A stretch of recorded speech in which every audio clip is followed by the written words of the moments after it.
પાટણમાં national sports day અને સાંસદ ખેલ મહોત્સવનું આયોજન જિલ્લા રમતગમત સંકુલ ખાતે કરવામાં આવ્યું હતું, જેમાં સાંસદ ભરતસિંહ ડાભી અને જિલ્લા પંચાયત પ્રમુખ હેતલબેન ઠાકોર ઉપસ્થિત રહ્યા.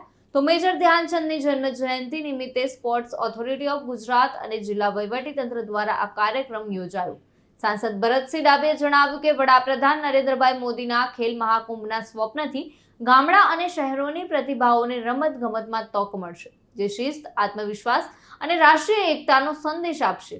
ખેલ મહોત્સવમાં ક્રિકેટ, કુસ્તી, judo, badminton, volleyball, basketball, skating અને એથ્લેટિક્સ જેવી રમતોનું આયોજન થશે. તો તમામ ઉંમરના ખેલાડીઓ 29 ઓગસ્ટથી 20 સપ્ટેમ્બર 2025 સુધી રજીસ્ટ્રેશન કરાવી શકશે. તો મહોત્સવ 21 સપ્ટેમ્બરથી 25 ડિસેમ્બર 2025 દરમિયાન યોજાશે. આ પ્રસંગે જિલ્લા કલેક્ટર તુષાર ભટ્ટ, નગરપાલિકા પ્રમુખ હિરલબેન પરમાર, સ્થાનિક આગેવાનો અને વિદ્યાર્થીઓ હાજર રહ્યા. ધર્મેન્દ્રસિંહ દરબાર સાથે ચક્રવાત ન્યૂઝ, પાટણ.